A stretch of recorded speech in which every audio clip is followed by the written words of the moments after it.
আসসালামু আলাইকুম my YouTube family, কেমন আছেন আপনারা সবাই? সকলকে জানাই অনেক অনেক ভালোবাসা আর শুভকামনা নতুন আরেকটি ব্লগ দেখার জন্য। আজকের ব্লগটা শুরু করেছিলাম আমি সন্ধ্যা থেকে, তো সন্ধ্যার পরে এখন চলে এসেছি সকালবেলা। Good morning my YouTube family. সকালবেলা আমি আর আমার বর দুজনে মিলে বের হয়েছি এখানে লোকাল মার্কেট থেকে কিছু ফ্রুটস নেওয়ার জন্য। তো আমার বর ফ্রুটস বাছে বাছে নিচ্ছে।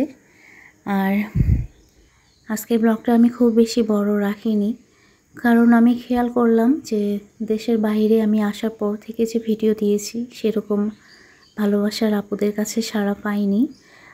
আমার ভিডিওর রিচ, আমার ভিডিওর লাইক কমেন্ট অনেক কম এসেছে। হয়তোবা আপুরা দেশের বাইরের ভিডিও দেখতে পছন্দ করে না। আর আমি জানি আমার ভালোবাসার আপুরা আমার পরিবার আর আমার বাসা, ছাদ বাগান এগুলো দেখতে পছন্দ করে।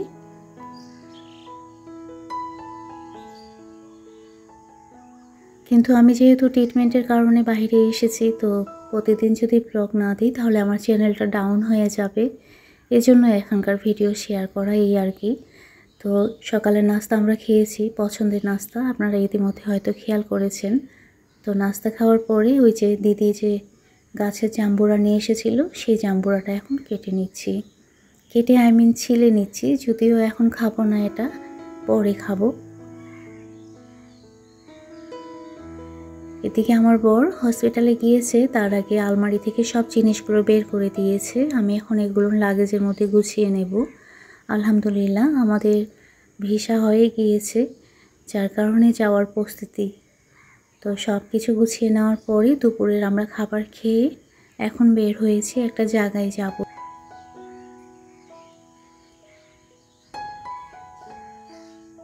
মাশাআল্লাহ, খেয়াল করেছেন কিছু? কি সুন্দর ফুল! এগুলো কিন্তু নিজে থেকেই হয়েছে। তো দেখতে কিন্তু খালি চোখে অনেক সুন্দর লাগছিল, এই জন্য একটু ভিডিও ক্যাপচার করে নিলাম। আর আমরা কোথায় যাচ্ছি রিকোয়েস্ট করব আমাদের সঙ্গে থাকলেই আপনারা বুঝতে পারবেন।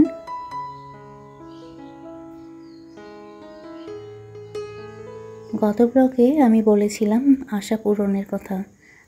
কথাটা ছিল এরকম যে কিছু আশা পূরণ হয়েছে, কিছু হয়নি।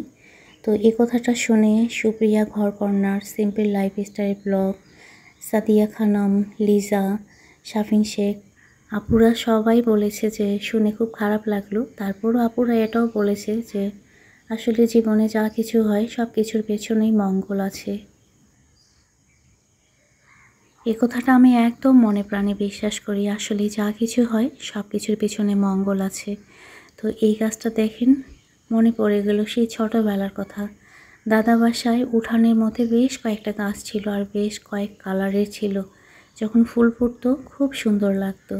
তো আমার তো মনে পড়ে গেল দাদা বাসার কথা, আর আমার বরের মনে পড়ে গেল তাদের গ্রামের বাড়ির কথা।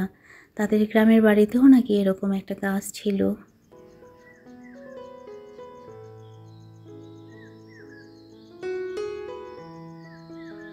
তো অসংখ্য ধন্যবাদ আপু তোমাদের, তোমরা খুব মনোযোগ সহকারে আমার ভিডিও দেখে কমেন্ট করেছো। আসলে আমার ভালোবাসার আপুরা সবাই খুব মনোযোগ সহকারে আমার ভিডিও দেখে আর সুন্দর কমেন্ট করে।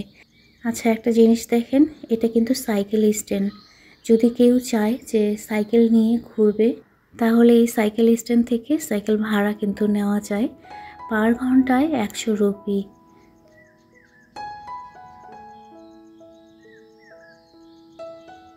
আমার খুব ইচ্ছা ছিল সাইকেল নিয়ে ঘোরার, কিন্তু একটা প্রবলেম কি, অনলাইনে টাকা পে করার লাগে। আমরা যেহেতু বাইরের দেশের, এখানে আমরা অনলাইনে টাকা পে করতে পারবো না, যার কারণে সেই সুযোগটা হয়ে ওঠেনি। ঘড়ির কাঁটা এখন 4টা পার হয়েছে, বিকেল 4টা। এই সময় আসলে রাস্তাঘাট ফাঁকা থাকে। তো এসেছি কোথায় খেয়াল করেন, আমার পছন্দের জায়গায়।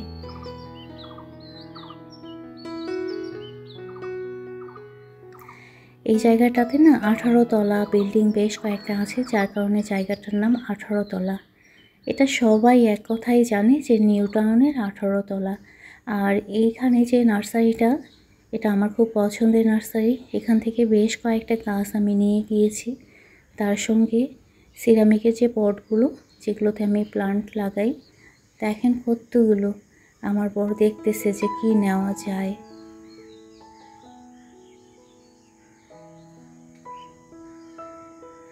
আসলে কি হয়েছে, অনেকে হয়তো জানে যে আমার বেসিনের পাশে যে দুটো সিরামিকের প্লান্ট পট ছিল, একবার কাজ করতে গিয়ে মিস্ত্রিরা একটা ভেঙে ফেলেছিল।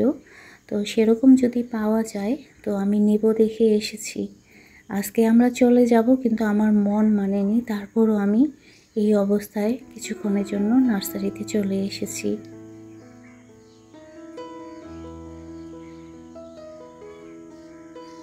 এখন ঘড়ির কাঁটায় 6টা পার হয়েছে। আমরা সব কিছু কিন্তু রেডি করে নিয়েছি, বের হয়ে যাচ্ছি, চেক আউট করবো। আর Mahbuba Parvin @TRS gamer PT জিজ্ঞেস করেছিল, কমেন্ট করেছিল যে আমার রিপোর্টের কি খবর। যদিও আমি ব্লগে বলেছিলাম, হয়তো আপুরা সেই ব্লগটা দেখেনি। তো আলহামদুলিল্লাহ আমার রিপোর্ট ভালো এসেছে, কিন্তু আমার যে টার্গেট থেরাপি চলছে সেটা কন্টিনিউ করতে লাগবে। এটা শুনে একটু মনটা খারাপ হয়েছে। তারপরও যা কিছু করে সৃষ্টিকর্তা মঙ্গলের জন্য করে, সব কিছুর জন্যই আলহামদুলিল্লাহ। তো আমরা এখন লিফটে। আমার ভালোবাসার আপু, ভাইয়া, আন্টি, বাবাই সবাই কিন্তু আমার জন্য দোয়া করেছিল যে আমি যেন সুস্থভাবে দেশে ফিরতে পারি। তো রিপোর্ট ভালো এসেছে, জানি না প্রপারভাবে সুস্থ কবে হব। তারপরও সৃষ্টিকর্তার কাছে সবসময় আলহামদুলিল্লাহ বলি আমি। আমার যে কোনো সিচুয়েশনে, সেটা আমার মনের মতো হোক আর নেগেটিভ হোক, সব কিছুর ক্ষেত্রেই আমি আলহামদুলিল্লাহ বলি, কারণ সৃষ্টিকর্তা যা করে মঙ্গলের জন্যই করে। সেই সাথে আমার ভালোবাসার ইউটিউব পরিবারের সকলকে মন থেকে অসংখ্য ধন্যবাদ জানাই। সৃষ্টিকর্তা যেন আপনাদের সকল মনোকামনা পূরণ করে, যা আপনার পরিবারের জন্য মঙ্গলজনক।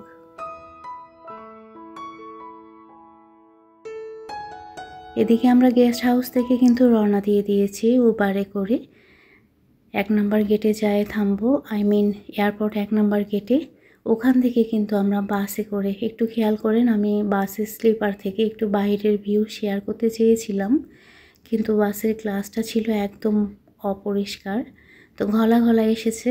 আর রাত 12টার পরে আমরা এখানে ডিনারের জন্য নেমেছি। এই জায়গাটার নাম হচ্ছে, নাম আমার এখন মনেই পড়তেছে না, তবে আমার এক সাবস্ক্রাইবার রিমি দিদির বাসা মেবি এর আশেপাশে, এরকম দিদি বলেছিল। তো দিদি, তুমি যদি আজকের ব্লগটা দেখে থাকো তো নামটা একটু বলে দিও। সত্যি আমার নামটা কেন যে এখন মনে পড়তেছে না।